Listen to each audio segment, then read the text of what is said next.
Alrighty, and we're back here with what we've been working on.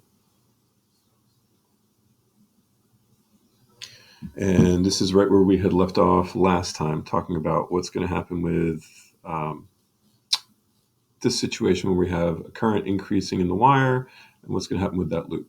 Well, if we take a look at what's happening in the notes, this is a direction for increasing current. So the idea is that this black line here with an arrow in it is a current carrying wire, and the current in it is increasing, and then that produces a magnetic field here that is produced by this wire. And if you take your right hand and you point your thumb in the direction of the current, you should understand that your fingers will point into the page.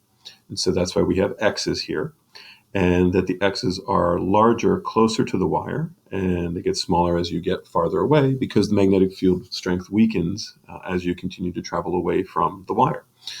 So that's what it means to have the X's. That's why they're pointing into the page. And now let's talk about what's happening here. Well, that magnetic field is pointed in through this loop. So there is more and more flux going into the page through this loop.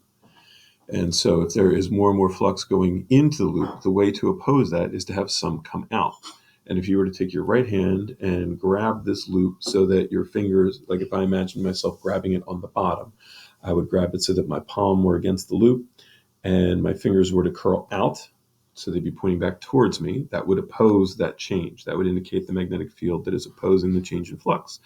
Then your thumb has no choice but to point in this direction. So this would be the direction of the induced current.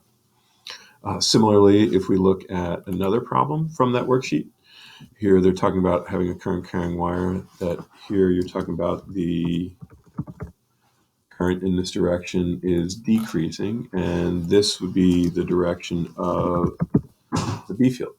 So if you grab this wire so that the thumb on your right hand points to the left, and you wrap your hand around the wire, when you get to what is effectively below the wire here, your fingers point out of the page towards you. So that's why we have circles here, because that's out of the page, and they're larger, closer to the current carrying wire, because you would expect the magnetic field to be stronger closer to the current carrying wire and weaker as you get farther away. But if this current is decreasing, what that means then is that the magnetic field that it is producing is decreasing. And so that means the magnetic flux that is coming out of this loop is also decreasing.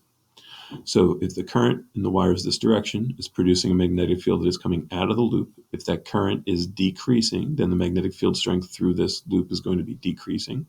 So then the flux through this loop is going to be decreasing. And to oppose that change, we would need some flux to come back out through the loop as well. And the only way to do that would be to, if you imagine yourself gripping up again the bottom of this hoop so that your fingers curl out of the loop with your palm, I would grip this thing so that my palm would be against the bottom of the loop and wrap it so my fingers come back out towards me. Your thumb on your right hand has no choice but to point in this direction. And so this would be the direction of the induced current. So we have kind of a practice sheet here and here, and these are the sample problems that kind of go with that. And these are all kind of the answers to that. So try that and see what you think. And if we go on to the next page, then we end up talking about something here. And it says the direction, sorry, let me edit this. There we go. In the diagram below, save it so I can send it out to you.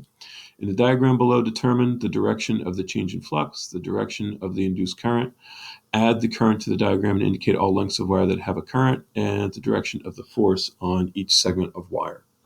And so that's what we're about to tackle right when we come back, because I don't think we're going to have quite enough time to do that here. And then we'll move on to this next one and this one.